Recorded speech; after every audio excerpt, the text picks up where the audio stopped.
Good evening, everybody. Welcome to Words on Whiskey, episode 8 and 22nd of July, 2020. Hope you're all keeping well, and thank you all very much for your feedback from the last episode with John Teeling. Just to start off with some news that we have for the week. I think the only news that we have really this week is that Belfast Whiskey Week is starting this Friday. There are still some tickets left for the events after Tuesday. So Friday, Saturday, Sunday, and Monday are sold out, but there is availability for some of the other events. It promises to be a really cracking event. So other than that, I'm delighted to announce that we have Mr. Mark Gillespie with us from WhiskyCast, and he's joining us from the US. So let's all welcome Mark. Mark, good evening. Good evening. How are you tonight? I'm very well, thank you. Thanks for joining us. My pleasure. Thanks for having me. And of course, you're a good few hours behind us now. So what time is it there? It is 2:30 in the afternoon on a very hot, very muggy afternoon. Oh, Otherwise, nice we're taking the webcam outside today. Yeah, well, we don't quite have that weather. I'm looking out the window here, and it's not exactly splitting sun, but nothing new for here. Nothing new for here. So where in the States are you based, Mark?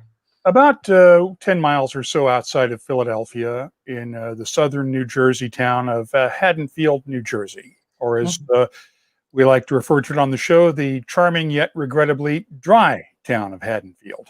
Dry sounds good. Well, dry depends on in what sense. Is it a dry state? No, it's a dry town in that no liquor is sold here. They did recently allow a brew pub to open up a year or so ago, and there is a little bit of wine sold here, but no liquor.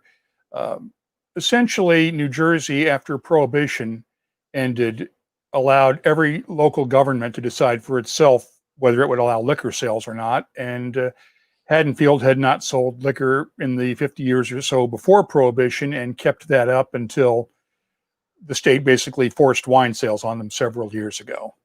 Okay. I've got pubs within walking distance. Oh, well, that's because good. I live on the edge of town, and every other town surrounding us has sales. And I've got, probably at least 5 pubs and at least 2 liquor stores within walking distance. Okay. So you have no problem getting Irish whiskey either? Oh, no problem getting it. It's perfectly legal to have. Yeah. It's just that they don't sell it here. Okay. Could you explain for those of us that don't understand the complex tier system in the US for distribution of alcohol and sale of alcohol? Well, if you wanted to design the dumbest and most complex system for handling alcohol distribution, you'd look at the US system and basically say, no, that's too stupid. Essentially, before Prohibition, there were very few limits. Liquor companies and breweries could actually own their own pubs, and frequently did.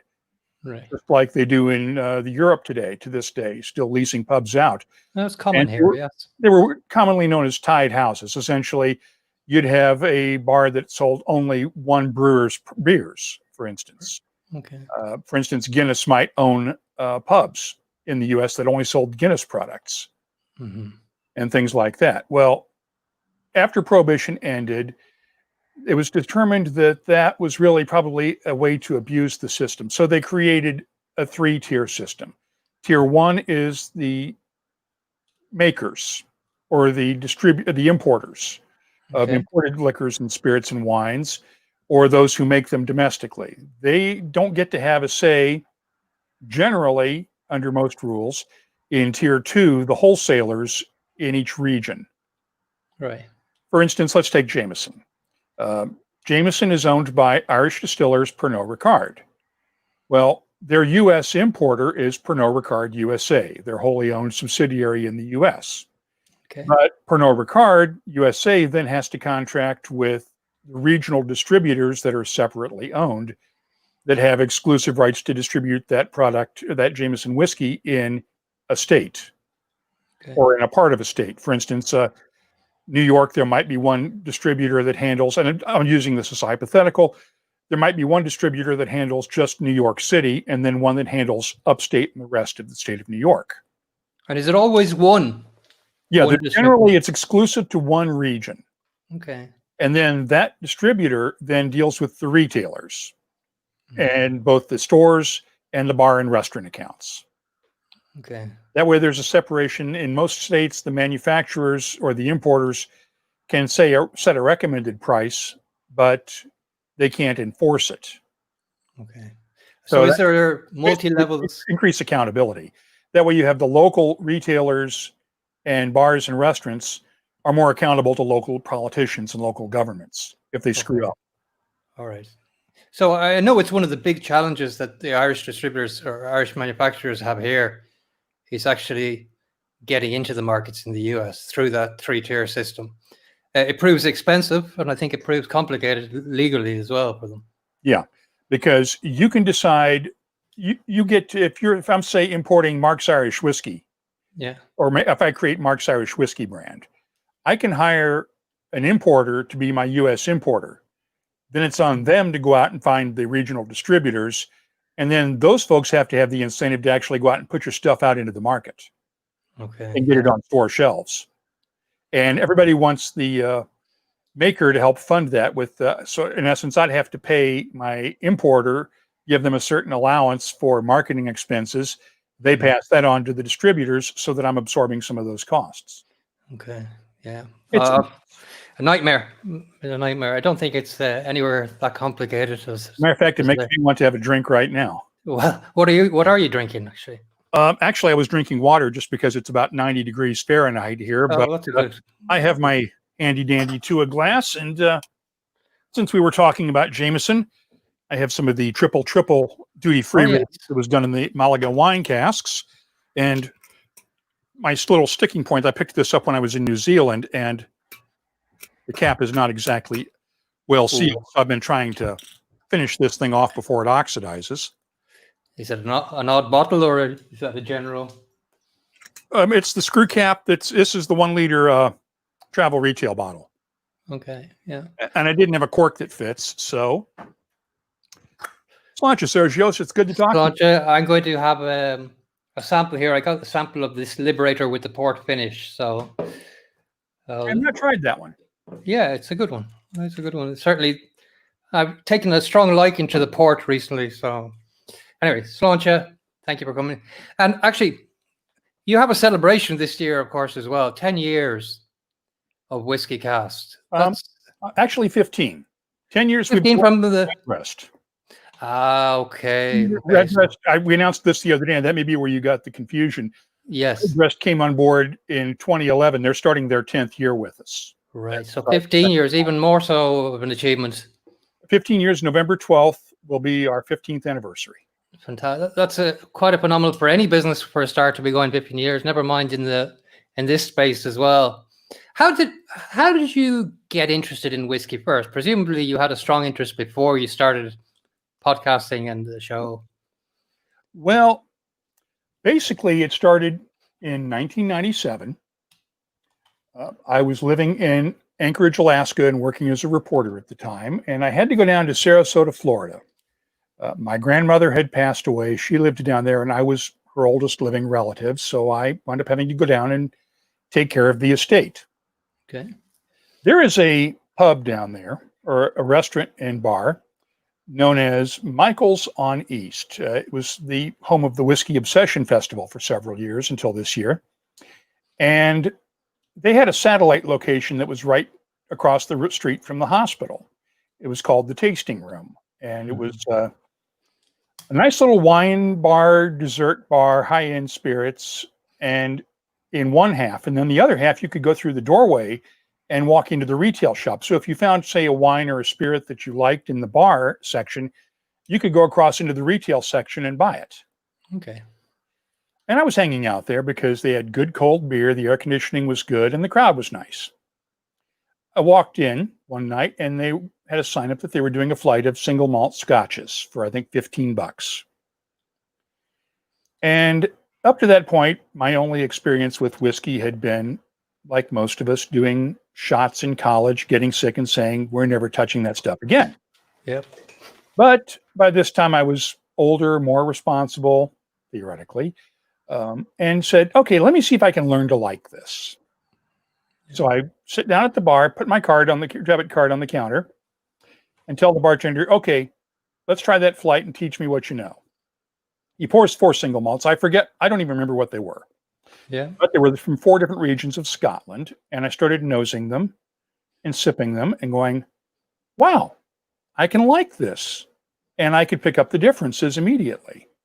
Mm-hmm. And it sort of went downhill from there. Oh, I don't think so. But yeah, interesting. I mean, $15 now, you'd be lucky to get a dram. Yeah. And from that point, obviously, you have the journalism background, which is a huge thing. And, many of us come into podcasting don't have that background. So how big a significance is having that background? It was significant for me because it made life a lot easier. Mm-hmm. The reason I started WhiskyCast in the first place was because I was working for a company at the time in 2005 where I was producing all of our broadcast news content for CNN and other folks and a radio series and things like that, and running a studio in central New Jersey. And this was in the time when Apple had just introduced podcast support into iPods. Yeah. And the powers that be in the company thought that maybe we should explore podcasting. And I thought, great idea. But I said, hang on a second. I'm the poor guy that's going to have to make this thing work. So let me go play for a little bit, test it out, figure out how it's going to impact our workflow, what we have to do to make this thing work. And I'll come back to you. And I sort of knocked around the idea of podcasting about whiskeys, and then used whiskey as the test bed to test this whole thing out. I took my audio gear out to a couple of whiskey festivals, did some interviews, came back, recorded a few episodes, put them out on the web, and people liked them. That year, I had asked on the Whiskey Magazine message boards of the time, if I produced a whiskey podcast, would you guys listen? There were 17 responses. 1 said yes, 2 said maybe, and the other 14 said, what's a podcast? Exactly, yeah. So after I produced the first episodes and then told everybody, hey, go listen to this, tell me what you think. And they go, oh, that's what you meant by a podcast. Yeah, we'd listen. I go back and tell the guys at the office, yeah, we can do this. Here's what we have to do. Here's what we're going to have to do here in our office in the studio. Here's what our IT guys back in the Midwest are going to have to do to get on the website and stuff like that. Yeah. And once again, it went downhill from there. 6 months later, they stopped producing the TV content for CNN. They closed my studio, move it to Washington, lay me off, hire a kid at 1/3 of my salary to produce the podcasts. Okay. I kept producing the podcast, and after my next layoff 3 years later, during the peak of the financial crisis, after I landed a business news network job in New York, and then got laid off during the financial crisis, ever since then, this has been a full-time job. Oh, I mean, you must be one of the very few. I mean, I don't know of any other podcasts that are certainly running as long as yourself. Was there anything out there at the time that you started? There was one called Radio Whiskey, where it was a guy, and I have forgotten his name, and I know I shouldn't have, but I have forgotten his name. And he had done just a few episodes where he was telling stories with whiskey in them. He wasn't doing a whiskey podcast like we were. Mm-hmm. And he stopped shortly after I did. Then the Scotch Cast came along a couple of years after I got started.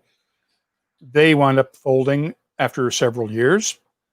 And then in the last 2 to 3 years, it has sort of exploded with as people have become more accustomed to the idea of that anybody can create a podcast. Yeah, we've had a lot of them pop up, and my take on it is that a rising tide lifts all boats. I'm more than happy to see podcasts out there. I mean, that's one of the things that comes across actually is that you're very generous with your time and welcoming of new podcasts, and so there's not a competitive nature in there. But your podcast is the yardstick by which the others are measured, for sure. And I'm not just saying that to blow air, but there's no gimmicks in your podcast. There's straight talking. There's interesting people. There's good conversation. There's no bells and whistles. It's a very down-to-earth, approachable podcast. What do you think has been the secret to your longevity and the success that you've had with WhiskyCast? A combination of passion, authenticity, and ethical standards, frankly, and the support of our audience, because everything that goes into WhiskyCast, I put my hands on. Yeah. In one way or the other, I'm touching it. It's coming through me. I'm either doing the interviews or doing the editing or writing the stories, and where I come from. On the ethical side, none of our sponsors have ever had a say in editorial content and never will. That's the first thing they learn when they start talking to us about coming on board as an advertiser. Sure. That we tell them, you will never get a say. You can suggest stuff, but it's our decision. Or more specifically, my decision on whether it goes on the show or not. Now, we're always looking for content, so we love suggestions from them. But sometimes we say no. Sometimes we don't report, say, somebody's contest results, or we don't report. There are things we don't report on just because they don't really mean that much to the audience. Yeah. We have lost money. We have lost sponsors because of coverage or refusal to cover things. We lost one advertiser several years ago because they wanted to change their model after working with us for a while to where they only paid us when we talked about their products. Yeah. That doesn't fly. Yeah. Well, I mean, I've come across that sort of scenario, from our side as well. Right. And it's a dangerous game to play, to be pandering to the advertisers as well.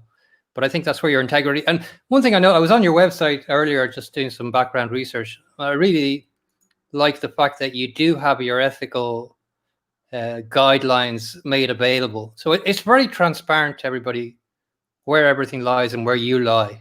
And I think that's something a lot of people can learn from.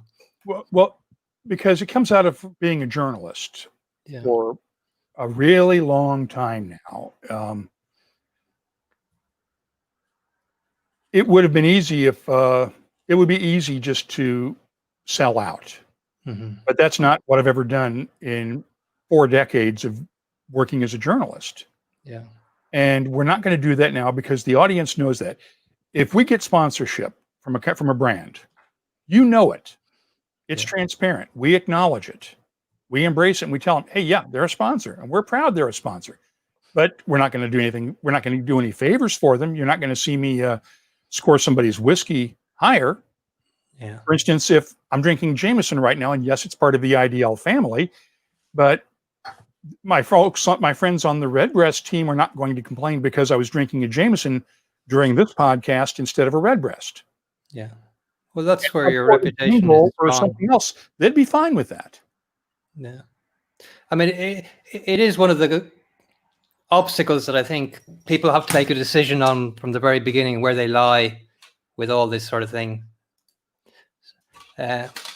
So journalistic integrity obviously is crucial. It's one of the big factors of your success. You also are born with a golden voice, or were you born with it, or did you train it? You're not going to believe this, but it is completely natural. It is. From the time I was a teenager, I had this. I was blessed with this voice. It's booming. It's loud. It worked really well in high school drama productions because I was the only one they didn't have to tell to project to the back of the auditorium because I could hit it. Yeah. And while I can't sing to save my soul, I've been blessed with a good speaking voice. My father basically said when I was a teenager that I was going to make a living with my mouth, and I found the one legal way I could do it. Yeah, well, I mean, you kind of remind me of the Casey Kasem voice of whiskey. And that's, I think, a compliment. That is a compliment.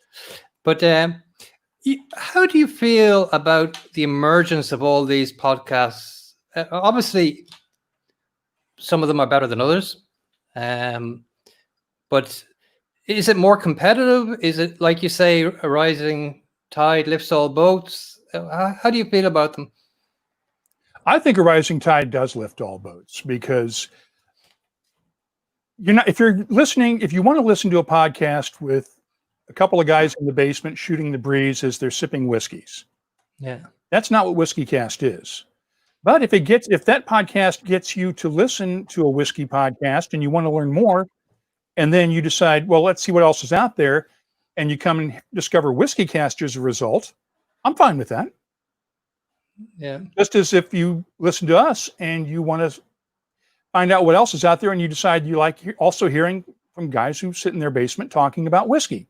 That's cool. Yeah. There's enough of an audience out there for all of us. Yeah. But you haven't changed. I wouldn't say you've changed your style of broadcast that much. I mean, you introduced new technology and new features. Certainly, there's the tastings element, and there's the WhiskyCast HD, which I've been following lately as well, which are great. Do you think that there are any new emerging technologies that you'd like to get involved in and see how things go, or have you future plans? We're always looking at stuff, because my business partner, Christina, handles all of the new development and the business development stuff. And we tried an app out several years ago, and it worked until the software changed and evolved, and it would have cost us far more to update the app to new software than it was to develop it in the first place. Yeah. And we didn't do that. That's one thing we're looking at. We look at other ideas, but I think we want to focus right now on what we're doing best, which is the weekly podcast and the 2 live webcasts we do each week.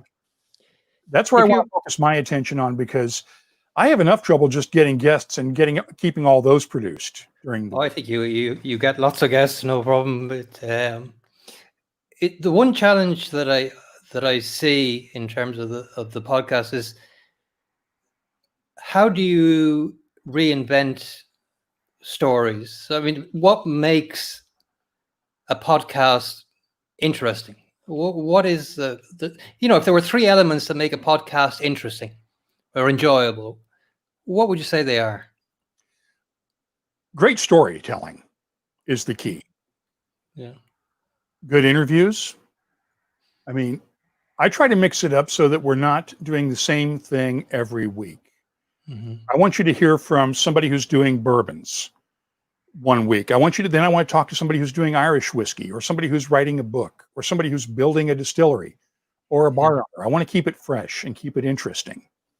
Yeah. In our in-depth segment, in our main interviews, I'm trying to present information that you might not get anywhere else about whiskey, but I want to keep you coming back, because if I can get you to listen to 1 or 2 episodes, I can get you hooked, I hope. I mean, it's more about the storytelling than it is about me. I want to be able to tell a great story. I want the people who are being interviewed to really be able to tell their stories. Yes. I'll let them ramble for a couple of minutes rather than cut them down to a 30-second soundbite. That's why some of our feature interviews run 20, 25 minutes, because I want them to tell the story in their words rather than telling it for them. Yeah, there's an authenticity there, certainly, and somebody telling their own story, and they're uninhibited in what they're told. How is the impact of social media played on you? I think it's really what saved us in a lot of ways, because very early on, we didn't get a lot of feedback. Mm. Would put the email address out on the early podcasts, and I'd get an email every once in a while. But social media lets people respond to you pretty much instantly. Yes. And it requires that, as a result, I have to be on social media pretty much every day to respond. And it's a full-time job. For a day or two. Yeah. I mean, do you find that it takes up too much of your time? It can. There are nights when I will be sitting in my office on social media and going, I really probably should be doing something different right now, but I'm having too much fun. Yeah. Then there'll be times when I'll cross the line with a response or something, and I will hear from upstairs, take that comment down now. because you crossed the line with it. Okay. I try to respond positively to everyone.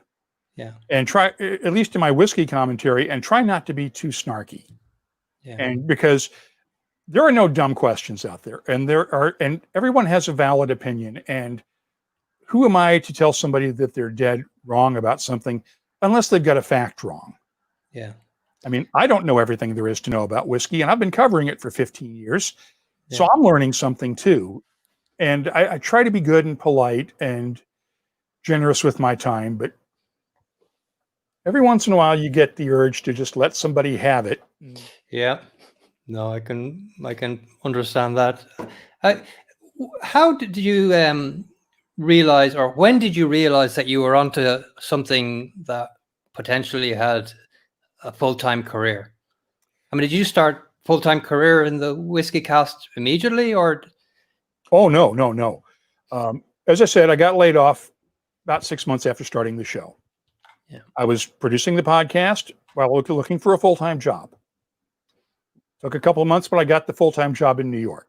Stayed there 3 years, got laid off. Mm-hmm. Kept producing the show. We had a little bit of advertising income at the time. And as the severance ran out several months later, and I'd had one job interview in a year. Keep in mind the 2008, 2009, 2010 time period. Yeah. During the financial crisis, we lost 100,000 media jobs in the United States. Okay. Among all the layoffs, stations closing, newspapers closing, things like that. I had one job interview and they didn't call me back for the second one. Yeah. So as the severance was running out and I was trying to do everything myself, my wife, Christina, and our three daughters, Brianna, Arya, and Tessa, sat me down for what some might call an intervention, or in other words, a come to Jesus meeting. Yeah. And they said, hey, this podcast thing is fun and you're having fun with it and you're doing good work with it. But you stink when it comes to ad sales. Okay. And you're not the business person in this. Mom's the business person. Her background's in small business consulting, marketing, sales, PR work. She's got all those strengths that, frankly, you don't have. You produce great content, but you can't sell to save your butt. So you have a choice. You can either turn over the business side to Christina and let her manage it and keep producing the show, or you're going to have to get rid of the show and go find a full-time job at a grocery store or something to support this family. Okay. I'm not stupid. All evidence to the contrary, I am not a stupid person. So I said, okay, let's turn it over and let you run with it. Yeah. Well, in the first few months after that, she did the Redbreast deal, changed around the media kit, changed the way we sell the advertising, and did all the things that I didn't know how to do. Yeah. And she saved it. And that's how it was. The only reason it became a full-time job was because it was out of necessity. Yeah. Was it difficult to let go? Yes. Yeah. That's the thing you learn in business, is that sometimes you succeed by letting go of control and giving up control and being willing to give up something and let go of it. Yeah. That old saying, if you love something, let it go and maybe it'll come back to you.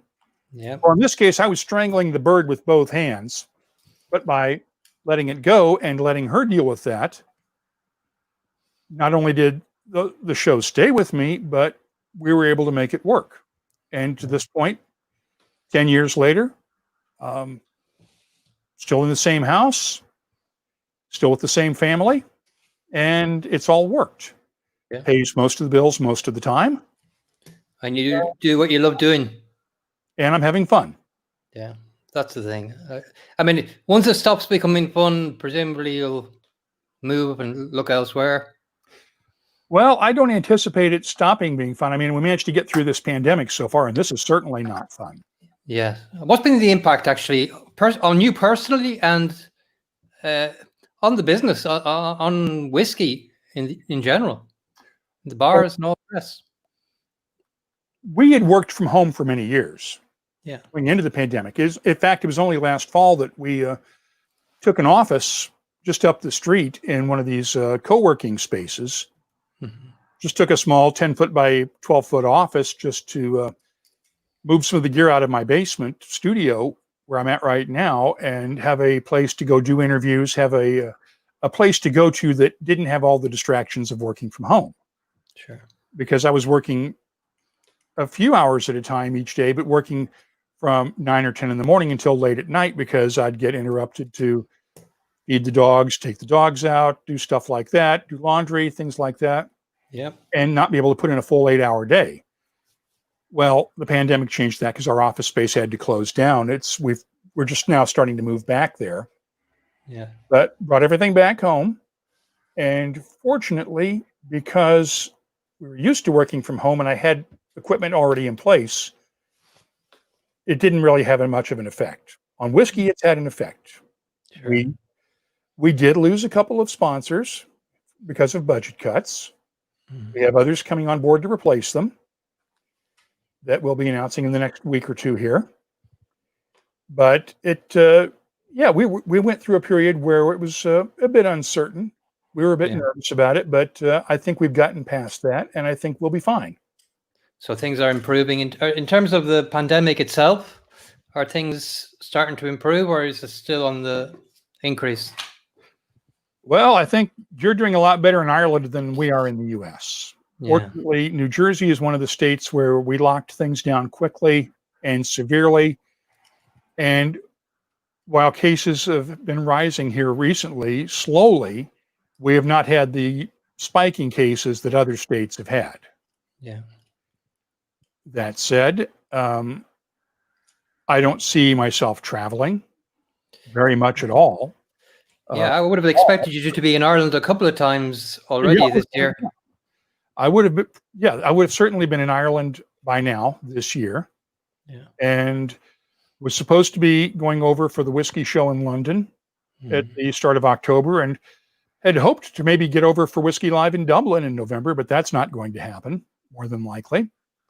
I really don't see myself, other than absolute necessity trips where I have a contract that says I have to be in a specific place to do a specific project, because we do some outside podcast production as well, that I don't see myself doing any traveling for the rest of this year. Yeah. No, I think likewise here it's very limited, although I think there's been some talk about travel between the US and Ireland, but that has all been tightened up. I haven't been more than 10 miles from home since March 15th, or since March 10th. I have not been more than 10 miles from home since I got back from New Zealand on March 10th. Okay. Well, I have only been allowed into my office officially in the last 2 weeks. So I have found my way in here, but officially 2 weeks is the time I've been in. Tell me, you started the WhiskyCast. What was the state of whiskey in the US at that point? And what was the state of Irish whiskey when you started? Irish whiskey had not even started the Renaissance yet. We were starting to get interest in the mid-2000s in people had started paying attention to bourbon and Scotch again. But and Jameson was still the leading Irish whiskey brand as it is now, but sales were maybe close to 1 million cases a year in the US. They're doing 3 million now, and I could be wrong about that. But that's just to give you an idea. Irish whiskey had not quite just taken off just yet in 2005, but you were still getting 800, 900 to 1,000 people at Whiskey Fest in New York. Yeah. In events like that. And people were picking up on it again and starting to pay attention, which is why I thought maybe a whiskey podcast might work. But since then, it has just exploded. I mean, at that point, 2005, you had Jameson, you had Bushmills, and a little bit of Redbreast in the US. You didn't have all these other little brands. I mean, Cooley, you didn't even have much from Cooley in the States until a couple of years after that. I mean, it was really hard to find. It wasn't really well known. Yeah. And is the consumer aware of these smaller or newer brands, or they are becoming aware of them? Yeah. People are now aware of, I mean, Redbreast has just sort of gone off the charts in terms of awareness. It was the number 2 brand at that point. Even Powers is getting attention now, just thanks to that bottle redesign. It's just now starting to hit the U.S. But you have the Napog Castles of the world. You have the Lambays. You have the Dingles. People are paying attention to these brands. The Teelings have done a great deal of work to help promote Irish whiskey. It's really been across the board that people are really paying attention to it now and looking for ways to drink it, looking for reasons to try different Irish whiskeys. Yeah. In terms of how Irish whiskey measures against the competition, this is a difficult question, I suppose, but it's so general. But, if you put Irish whiskey beside the Scotches, the bourbons, the ryes and so forth, does Irish whiskey have the same level of respect as the US ones? I'll tell you this much. For the last several years, the government and the Distilled Spirits Council here keep track of whiskeys by various regions and where they're coming from when they're imported. Yeah. Irish whiskey sales have had double-digit growth the last 5 years in a row, at least. Yeah. It is the fastest growing segment of the whiskey market. Yeah. It does, just to give you a point, it's been growing. It's about 10 to 11% a year on top of the previous year. So that's that's not even compounded. That's annual growth year over year. Canadian whiskey only has about 2% growth. Scotch whiskey, single malts are rising. Blends are dropping a little bit, except in the premium category. And bourbon is rising. I mean, people are going crazy over Irish whiskey in the U.S. It remains the largest Irish whiskey market in the world. Yeah. I think it's the last 12, 15 years that they've been double-digit growth. I think we're up to 5 million cases, if I'm not wrong, in Jameson alone. Right. But in terms of the American whiskey, because you see a lot of revival there, rye is becoming hugely popular. And I believe the latest trend now in American whiskey is single malts. Yeah, is that something you're saying? Yeah, American single malts, even though there's no official category for it, there's no official definition. Yeah. Yet they're trying, the American single malt distillers are trying to get the government to create a definition for it. There's what we call in the U.S. standards of identity that lay out what a specific spirit is. For instance, in the case of Irish whiskey, it's very simple. It's whiskey made in Ireland that conforms to or Northern Ireland that conforms to the standards of the Irish government. Yeah. Ireland is one of the 3 countries where the U.S. defers to another country on how it what it chooses to define. It allows Scotland, Ireland, and Canada to define what those whiskeys from those 3 countries are. And nobody else gets that. You don't see that with Indian whiskey. Even the English whiskeys that came over, when they started coming in, they were having trouble getting defined as single malts, even though they met the standards the UK government had put in place. But because those standards were put in place for Scotch whiskey. What do you make of these Japanese American single malt yet? What do you make of these Japanese single malt definitions and the standards they have to, there's been what standards? A lot of talk. Yeah, exactly. Yeah. So I can't wait until the standards that are being proposed actually get some teeth to them, because right now, as you alluded to, if I were operating Mark's Whiskey Company in Tokyo, I could bring basically a tanker of blended Scotch over from Scotland. Yeah. And bring it into Tokyo Harbor, send it straight to a bottling plant, and bottle that stuff and label it Japanese whiskey, and there's nothing to stop me from doing it. And Japanese single malt, you could label it. Distilled or even matured in Japan. Yeah. One question I had actually about the trend now for malts in America, single malts. Can they finish in non-virgin American casks? They can and do. They can and do. Okay. I was looking for that definition. They finish in beer casks even. I just tasted one this week on the show or 2 of them on the show.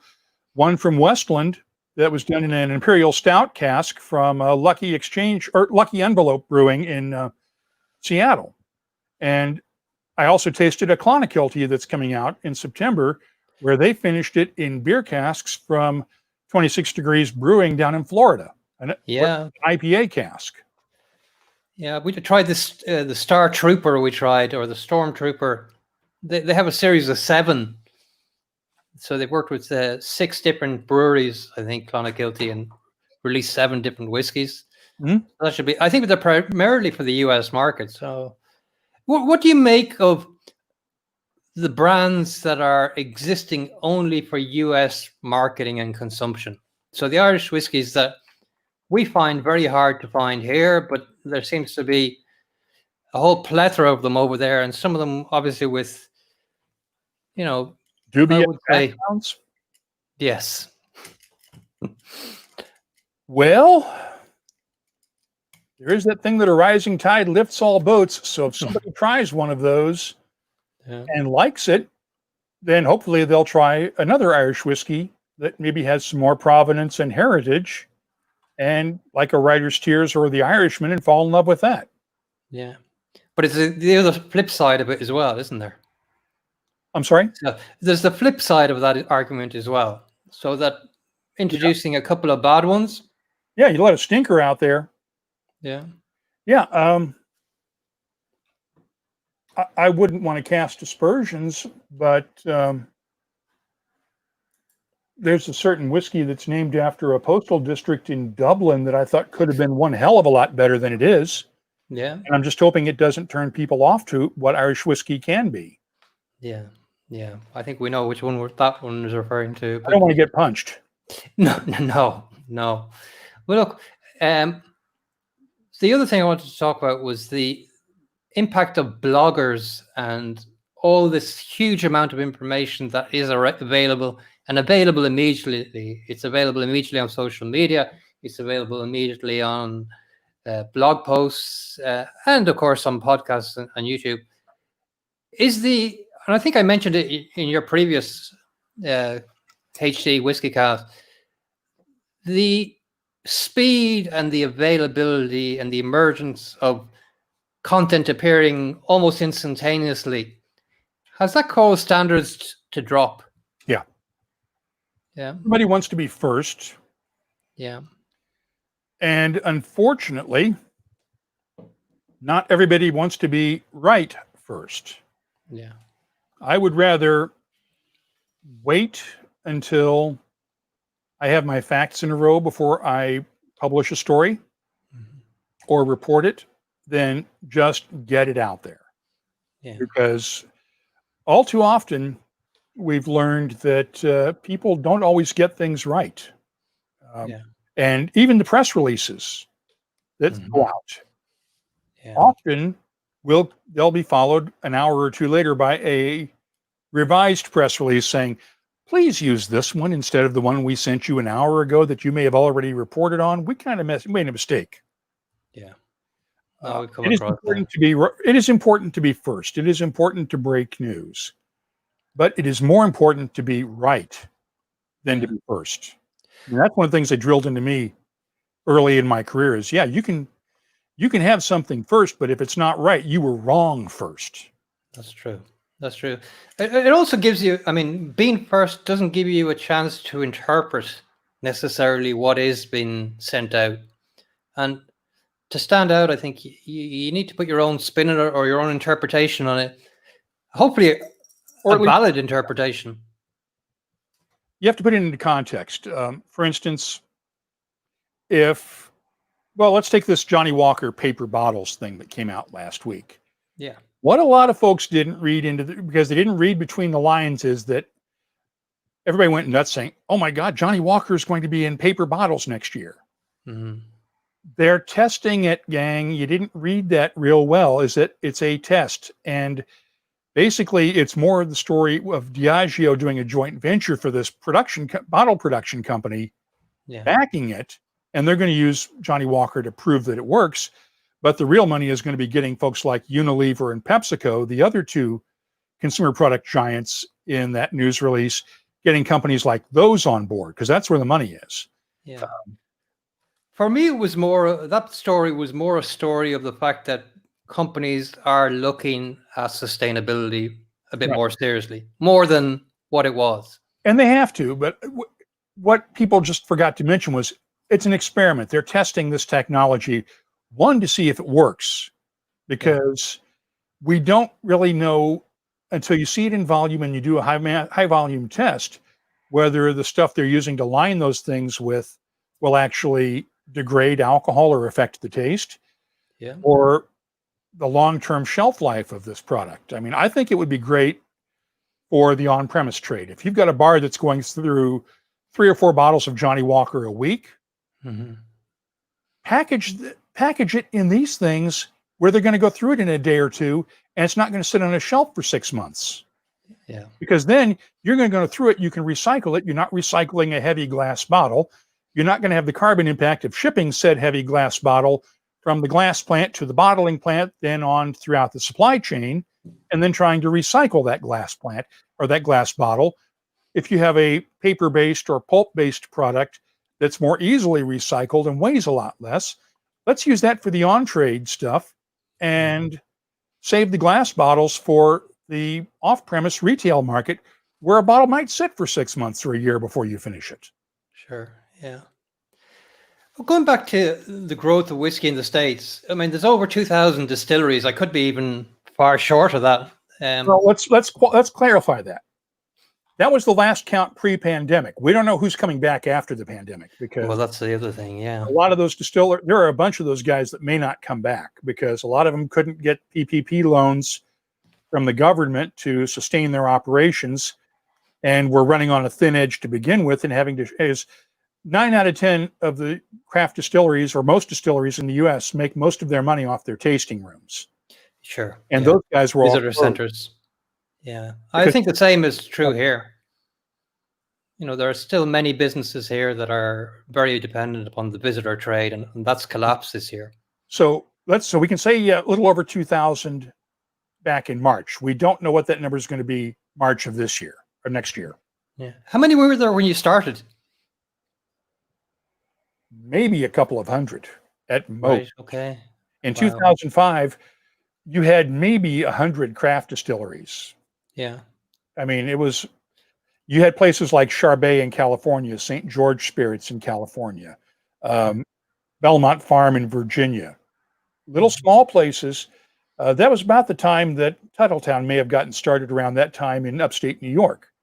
Yeah. But it was very small, very few and far between. And really only in the last, we've got a whole bunch of distilleries now that are celebrating their 10th anniversaries that have become mainstays in the craft distilling movement. Yeah. How do you define this craft movement, actually? Because it's something I find difficult to accept in one sense. I mean, saying something is craft doesn't necessarily mean it's good, of course. You know, and there is just as much craft going into it. Is hard to do craft at scale. Yeah. It's impossible. It's hard to do it at scale, and the big distilleries that do it well are amazing at it. The term if I'm thinking of craft or an artisan distiller, the standard I would use is small scale, where the owner is involved in the day-to-day production process, or the owner or owners, where you've got the people who put up the money for it and are running the place, actually working the stills, or actually active in a role within the company, whether they may have hired somebody to do their distilling and they're doing the marketing side, because that's where their strengths are. I would not consider a craft distiller to be anything where you can buy shares on the stock market. Yeah. Nothing publicly traded. And I generally set the limit at anybody that pulls out, if you're selling 100,000 cases a year, you're probably not a craft distiller. Yeah. But I mean, one of the things about the craft distillers is very often they want to be non-craft distillers, you know. They want to get to the stage. He started out as a craft distiller somehow. Yeah. I mean, when you look at Jameson, it started with John Jameson in Dublin with his little small still. And all these guys, every major distillery today started out usually with somebody in a farm or in a city buying grain and making whiskey somehow. And today's small guys may be the Jamesons of the future. We don't know, but everybody started out. So everybody sort of has that goal. Yeah. Some people just want to make good whiskey. Yeah. Or some people just want to make whiskey. It may not be great, but they want to make their own. Are there any up and coming US whiskies that we should look out for? Yeah, there's a bunch of them because a lot of this stuff is really, really good. It's young still in many cases, but I think you're going to see, I mean, you're probably familiar in Europe, Westland in Seattle exports a lot. Balcones out of Texas. Catoctin Creek in Virginia does some really good rye. And full disclosure, they're one of our sponsors. Mm-hmm. One I'm watching in the future is Sagamore Spirit. And yes, they're a sponsor. But here's the thing. All the juice they've released so far has been sourced from MGP. Yeah. They're distilling their own stuff now, and it's just starting to get old enough. Yeah. Where they could even release a little bit of it just as sort of a souvenir release. And I think once we see what their mature spirit is going to be like, because they have the investment behind them to actually go big and go global. Yeah. Because the distillery was founded by a guy named Kevin Plank, who you probably know better as the guy who founded Under Armour clothing. Right. Oh, yes. Yeah. He's got a boatload of money. Right. Wyoming Whiskey. We've been telling that story for years. They make really good bourbon. Yeah. And now that they have Edrington working with them, you're going to see that more in Europe. There are some really good American single malts out there. There are very good American small-scale distillers out there. Those are just a handful of them. Santa Fe Spirits in New Mexico, Westward / House Spirits in Portland, Woodinville in Washington State. There are some really good people out there doing really cool stuff. And I hope you get to try some of it. Well, yeah, I mean, it's obviously there's this tariffs issue, which is a big obstacle, I suppose, for a lot of these American small craft distilleries. I've got a question here from Conor O'Hare, and it's a valid question here and in stateside, I'd imagine. Can you see the whiskey becoming a bubble? Oh, yeah. Because whiskey has always been volatile in terms of bubbles. We've seen it time and time over the years. The difference this time is that you have easier routes to market in more countries. We now have people in China drinking whiskey. Of course, we also have distilleries being built in China to supply some of that demand. We have South America, Africa, markets that we didn't always send whiskey to before that are starting to take it seriously and starting to drink it. So I think we have the potential to keep expanding the whiskey market, but as we've learned from this pandemic, anything can happen. Sure. And you've got to hedge your bets. I mean, nobody saw this pandemic coming, at least in political leadership. The scientists knew it could happen, but I don't think anybody in business really took it seriously until it got to this point. Yeah. So we have to be careful of it. But yeah, it's very possible a bubble could hit. But would that bubble be due to people's tastes or fashions, or more as a result of stuff like this pandemic? Well, when you have combinations like the pandemic that hurt the economies and make it harder for people to afford whiskey, or you have tariffs that raise the price of whiskeys and access to markets, and political considerations like that, at that point, it can be a man-made disaster as much as a change of taste disaster. Yeah. I noted that obviously since you started, there must have been very significant changes in the demographics, in the styles of whiskey people are choosing to drink, the age group, the profile. How has that changed? And actually, how does that get reflected in your audience as well on your podcast? It has changed. We now have more younger people becoming whiskey connoisseurs and not just doing the shots that I referred to earlier. Sure. There's a difference between the fireball crowd that does the shots at the bar and the young whiskey connoisseurs who are actually taking it seriously. But a lot of these folks are just are a couple of years out of college or university. They've got jobs where they've got incomes that allow them to afford whiskey, and they're taking it seriously. We have more women drinking whiskey publicly than ever before. They may have been doing it in private, but now they're more open about it, and they're actually being respected for it. I don't think that changed the taste at all, because I know a lot of women who love really peaty whiskeys, including in my own family. Yeah. You have people all over the world people in South America who might have focused on their own regional spirits like cachaça and rum before are now trying whiskey and are trying it because they see it as upwardly mobile or as a step up from what the local stuff. Yeah. So it's becoming more widespread. It's cool to like whiskey again. Yeah, I mean that's what I was alluring to.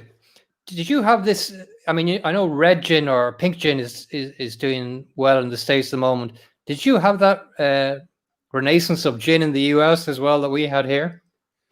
We have it largely because you have people who are trying to make whiskeys who have to let their whiskey age, so they make gin to sell now. Yeah. And so they're flooding the market with it. Okay. I'm not a fan of pink gin. I'm sorry. Wow. Or pink vodka. Vodka sucks.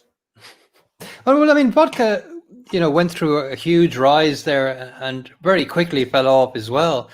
I mean, hopefully that's not going to happen with whiskey. Whiskey has the depth to be able to overcome that, I think. Here's the deal. Here's why. Whiskey has character to it. Yeah. Whiskey has history, heritage, and stories. Yeah. You can tell the story of John Jameson or John Power or the Murphy family or the Teeling family. You can tell those stories about whiskey makers all over the world. You don't hear great stories in history about vodka makers. No. You don't have the romance of seeing the warehouses full of barrels of vodka. Yeah. And God help us if anybody ever sells a gummy bear flavored whiskey. But you see this is it. Cream vodka and all that. Give me a break. The U.S. finally just changed its regulations to allow vodka to have some flavor, for crying out loud. At least whiskey has flavor. Yeah, yeah. I mean, yeah. What do you make of these pre-made whiskey cocktails and essentially flavored whiskey? You know what? If it gets people to try them, I'm okay with it. Yeah. I still want to see the evidence that people are switching from flavored whiskeys and trading up to the real thing. Yeah. I've not seen any evidence that that's actually happened anywhere other than anecdotal. But you know what? I got to admit, if I were sitting outside by the big inflatable pool in the backyard and I had the chance to crack open an ice cold whiskey cocktail in a can and sit in the pool and soak for a couple of hours, yeah, I might do that. I don't, as far as I'm concerned, like I hate to keep going back to a rising tide lifts all boats.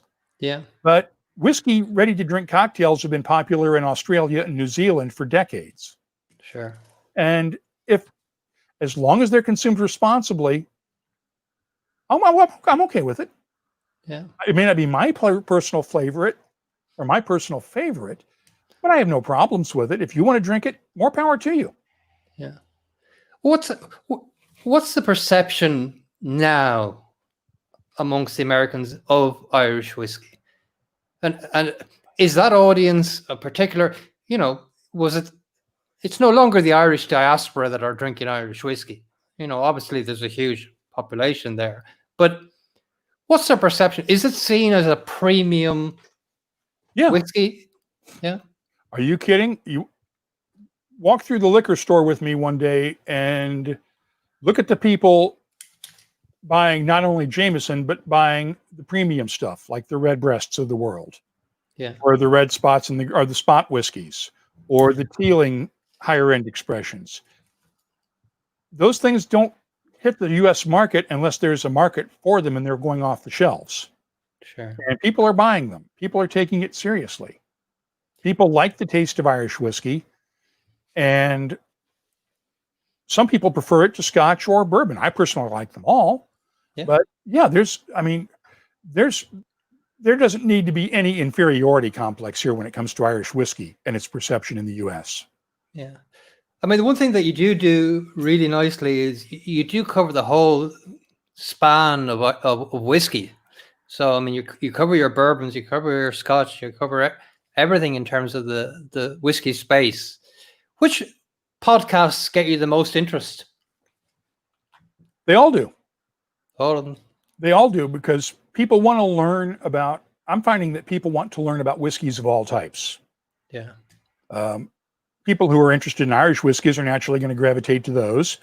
The bourbon fans are going to gravitate to theirs, but then I get emails saying, I didn't know about this whiskey before from such and such country. Yeah. And wow. And so I went in and found some. I've gotten that because we've reviewed recently some Swedish and Icelandic whiskeys and from other non-traditional whiskey making countries. Yeah. And people have said, you know what? I didn't know they made whiskey there, but I went online, found it, got a bottle, and liked it. And I think that's one of the things. I think, if you try one whiskey, an Irish, you're far more likely to go and try a Scotch or a bourbon or something else. Yeah. You're going to stay within the whiskey circle. Yeah, I don't have time to deal with rums and tequilas and all that other stuff. I have enough trouble just keeping up with whiskeys. Yeah, yeah. So it's as fast moving there as it is here. What Irish whiskies have caught your eye? What in terms of new distilleries and what they're doing? What ones have caught your eye as being innovative or producing exceptional quality? Or is it too early to say?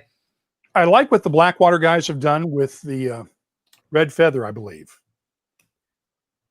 Red Velvet. Red Velvet, yeah. You know the one I'm talking about. Yeah. Peter Mulryan and his colleagues have done. Yeah. I like that one. Right now, we're still at the point where a lot of these whiskeys are finished. Yeah. From somebody else's original distillate, usually Cooley or somebody like that. I love what Louise McWane is doing with Chapelgate and the J.J. Corey whiskeys. Mm-hmm. I think she is doing absolutely amazing stuff with those. Yeah. I like what the Glendalough guys have done with using Irish oak and following in that trend that Irish distillers started with the Dairgwealach expressions a couple of years ago.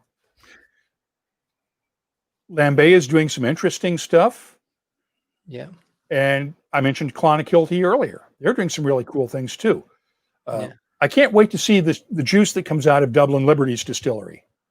Merrill McNally has a great reputation, and I can't wait to see what that stuff tastes like when it's aged and mature. Same thing with Lyons. I love the look of the Pierce Lyons distillery. Yeah, it's beautiful. It's unusual. And the whiskeys they made before Dr. Lyons passed were good. I can't wait to taste what their stuff tastes like as it gets older. Yeah. So I just got a correction here. It's Velvet Cap. Velvet Cap. I got it wrong as well. Yeah, even though we tried it. Yeah. Yeah. I just thank you. Whoever did that, thank you for correcting. That's Aidan. Yeah. You know where I was going with that? I don't know why I said red velvet. But since we had Peter on our webcast and I'd tasted it, and I knew there was velvet in there and red, and I always get red velvet, red spot mixed up, black velvet, Canadian whiskey, velvet. Yeah. Yes, that's the one. Yeah. It's going to be, I think, 5-10 years before we really see what all these new distilleries have to offer. What do you make of the explosion in the number of distilleries happening here? We're up to 31. The other one I want to credit is Waterford. I have not tasted the bottled the Pilgrimage. The Pilgrimage I haven't tried yet either. But I can't wait to see what they've done because I know what they're doing with the terroir experience and the different barley from different farms. I want to taste multiple whiskeys from them, from multiple farms, and see if it really is the case. I suspect it might be, but you never know. But as for the explosion of distilleries, you got to remember, back at the peak 100 years ago or more ago, there were more than 100 Irish distilleries. Sure. Yeah. So I don't think we've only scratched the surface. I just hope all of them are able to make it financially through things like this pandemic and with the economy the way it is. I hope we don't see a crash that some of these guys don't make it through. But look, if you open 30 restaurants, 10 of them will succeed as well. It's not unique to whiskey. Right, but a restaurant is a short-term proposition. Sure. If you open a restaurant, look at all the restaurants we see by high-end chefs that are open for a year or 2 or 3 years, get their reputations, and then close because the chef wants to try something different. Yeah. Whiskey, you have to make a long-term investment in it. Yeah. And you have to be prepared to lay stuff down that you're not going to be the one who bottles it. Yeah. That your successors, whether you sell the place or whether you pass it on to your kids, they're going to be the ones that bottle it. So you can't take that short-term view when it comes to whiskey that you can with a restaurant. Yeah. And that's where I'm worried about some of these folks being able to make it.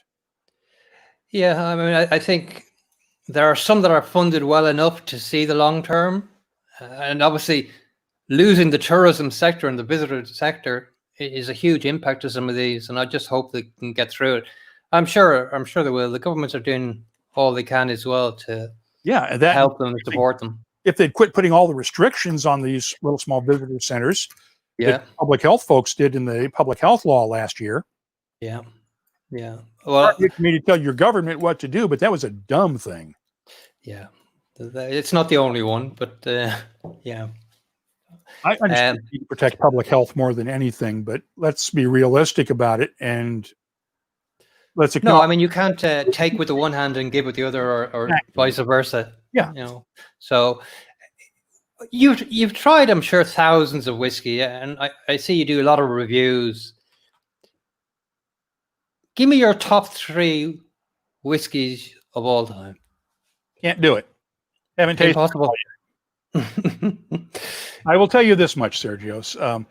The website right now has my tasting notes for 2,924 whiskeys. Yeah. Since, I guess, over the last 10, 12 years or so. There are 8 of them, I believe, that I've scored 98 points, which is the highest score I've ever given. And those I can tell, those I would have to say would be, those are the best of the best, because I've never given a score higher than 98. Sure. But there are whiskeys I haven't tasted. I mean, does 100 exist?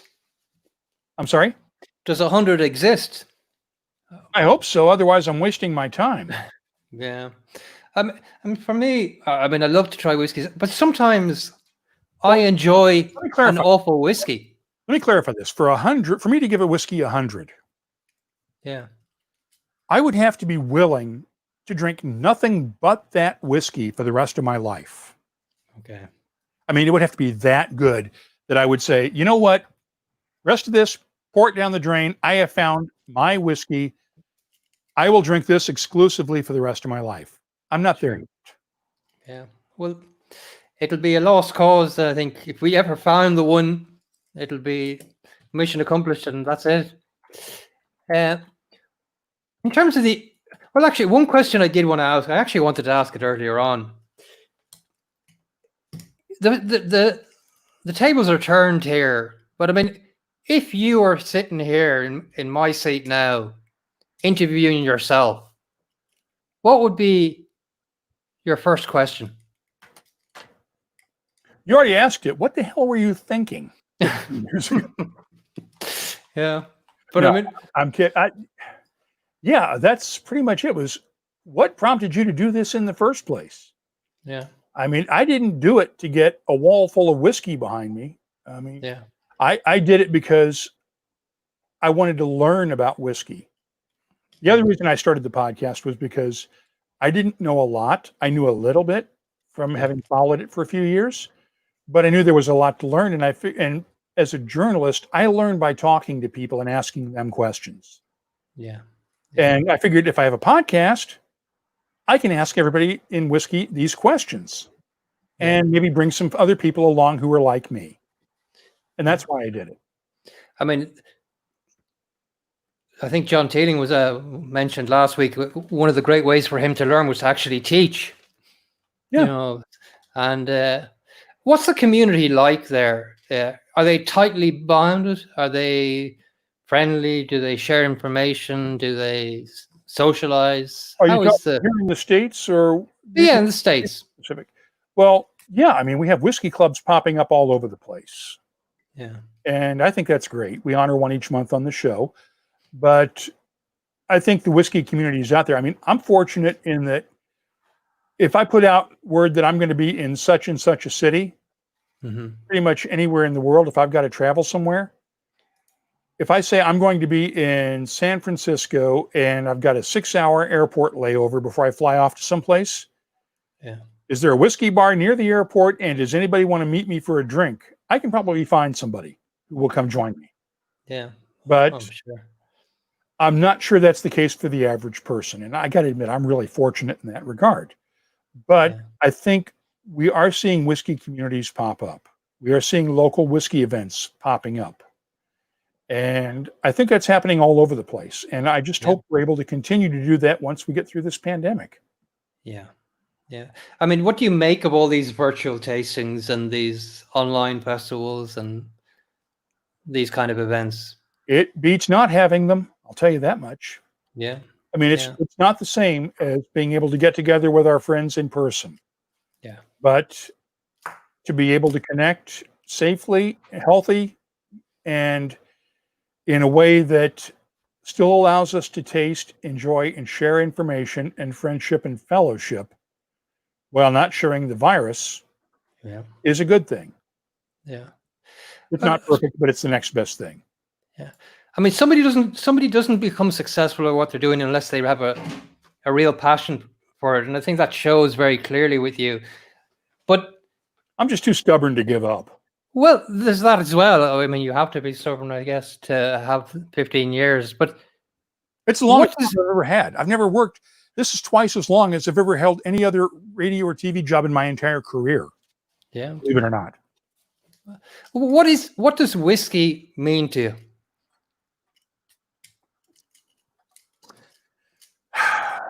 It means a lot of things. Yeah. It means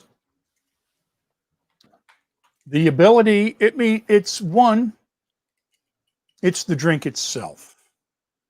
It's the passion that goes into making it, from the farmer who grows the grains, who doesn't make a lot of money from it, but does it because that's what they do and that's their life.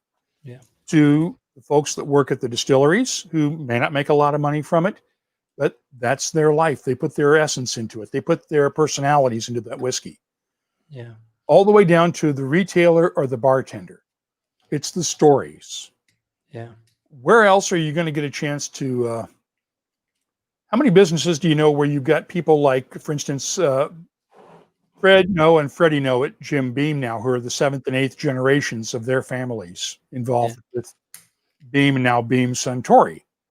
Same thing with the Samuels family at Maker's Mark.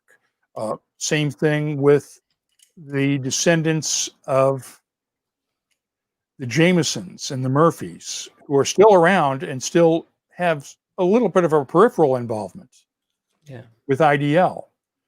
When you have distillery folks around Scotland, you can still go back and talk to these folks. You can see the places where history was made. The one thing, here's the way I explain this a lot, the passion behind whiskey. A lot of folks probably use a certain brand of laundry detergent or toothpaste. It's what you grew up using and you use it all the time and you don't change. It's your go-to. You go to the store, pull it down off the shelf because that's what you do. That's what your parents did. You've been buying that brand for years.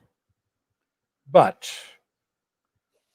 when's the last time you ever went to that toothpaste factory or the laundry detergent factory for a tour, let alone to have the plant manager sign a bottle of it for you? Yeah. Or go to a toothpaste or laundry detergent festival? That's the kind of passion that whiskey inspires. That's what it is to me. You could be onto something, though, with the toothpaste festival. Don't have any ideas. No. You just got a bunch of dentists complaining about eating candy all the time.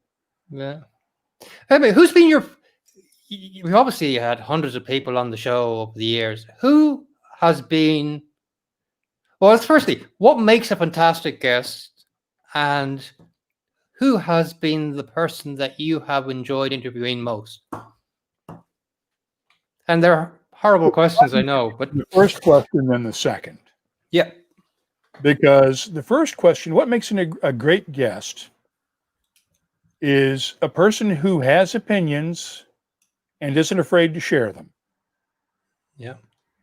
Whether they may not always be those of that person's employer or not.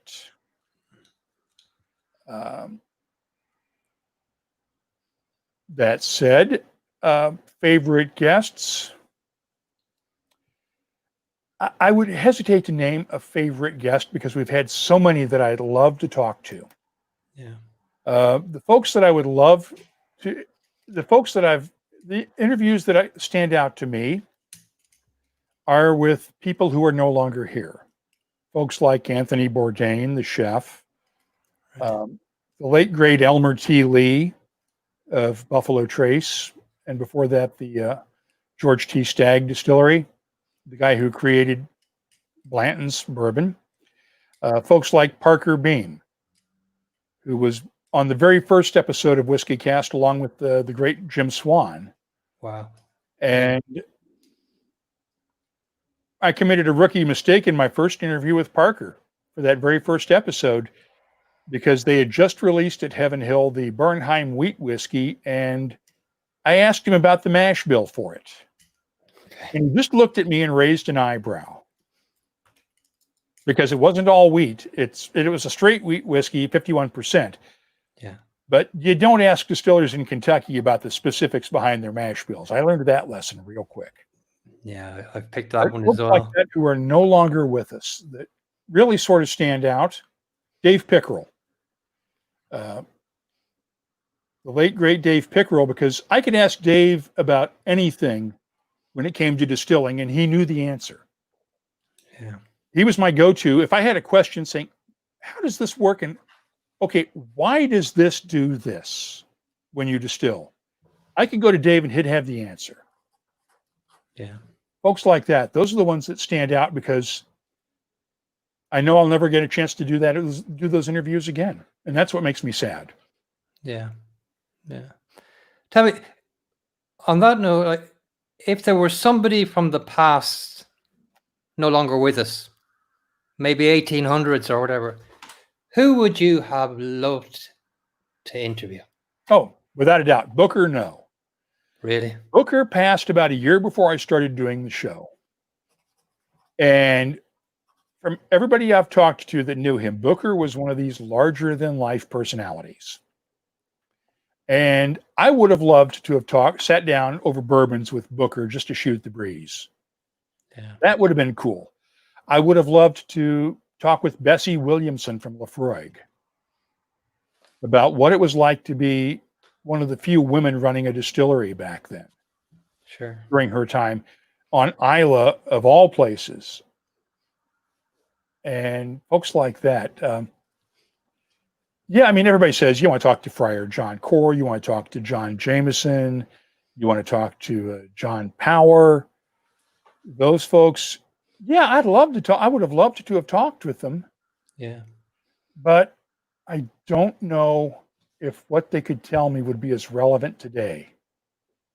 Yeah. Going forward, then, who is on your wish list that you haven't spoken to? I think you covered everybody. I was trying to think. There are a few people I have not gotten to. Bob Delgarno is one of them. He was the Macallan's chief whiskey maker for years. Okay. And I must have put dozens of requests in to do interviews with Bob over the years. And he turned down every single one of them.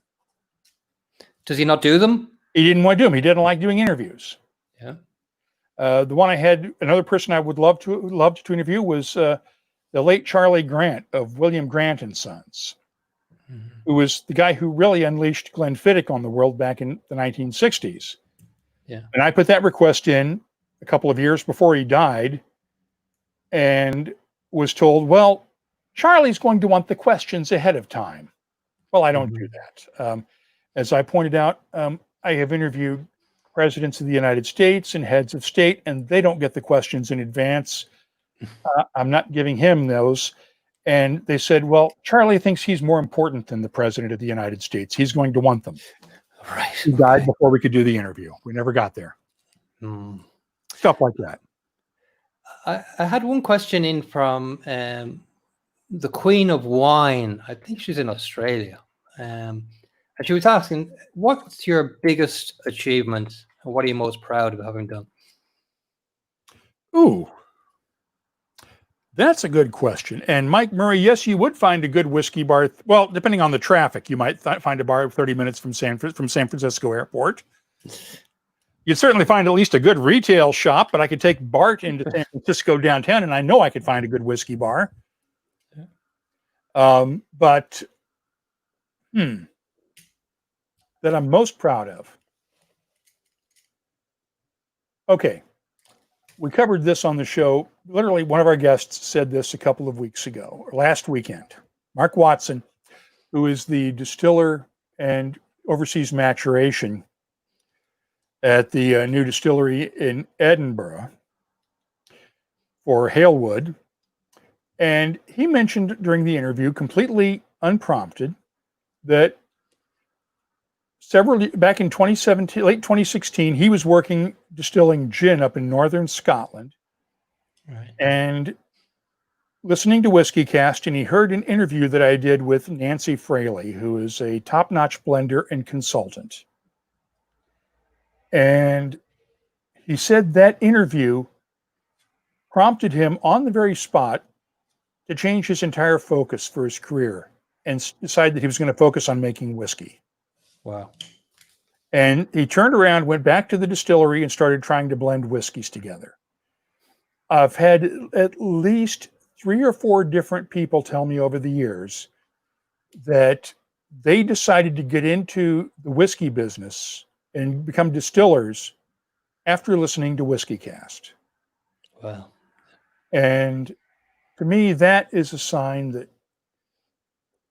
maybe we did the right thing here, and by doing what we did, we changed some lives. Yeah. Because we helped people find their passion, and it was enough for them to change their life. Yeah. Which reminds me of one of our readers of the magazine, Ashley Penny. I don't know if you know.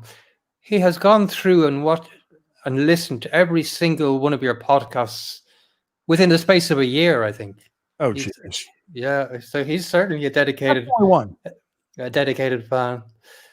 Look, Mark, it's been a pleasure and an honor to have you.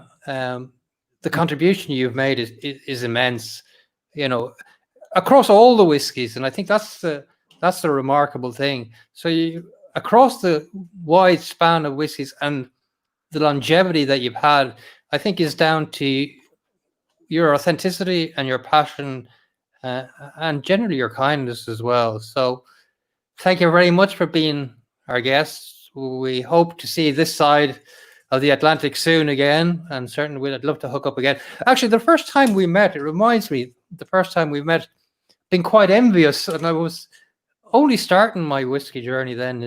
You had magazine. Yes, it was even before that, I think, because I remember you were sitting down in the Makers Hotel in Dublin, and I think it was at an IDL event, and you had your Sony Pro DC something recorder, which was, state of the art in my eyes. I was always interested in audio at the time, but I was saying, wow, that's a serious piece of equipment. So they must really know what they're doing. So, but I mean, from then I've been kind of following you, and certainly over the last while. But I'm enjoying your show, your HD show in particular, as well. I think that's another dimension. But look, thank you very much. It'd be hugely influential. I think you are the gold standard by which anybody could be measured by. And look forward to listening to you many more years. And Sláinte, and you're making me blush here. I don't think so. Thank you very much. Good evening. Thanks, everyone. Thank you. Well, I hope you found that as enjoyable as I did. It was brilliant to speak to Mark. He's a gentleman, and really interesting to see his side of the podcasting and whiskey business. And next week, we have another good show lined up. I won't spoil the surprise yet, but she will be with us on Wednesday at 7:30, and we hope it's going to be another show. Of course, this will be going onto our YouTube station. If you've enjoyed this, please subscribe. It helps us keep the show going. And if you have any interest in suggesting guests that you'd like to have, we'd love to hear what they are. Thanks very much for your time. If you have any questions, of course, please send them to us or info@irishwhiskeymagazine.com. And thank you very much for being a guest again this week, and hope to hear from you and see you next week. Good evening. Thank you.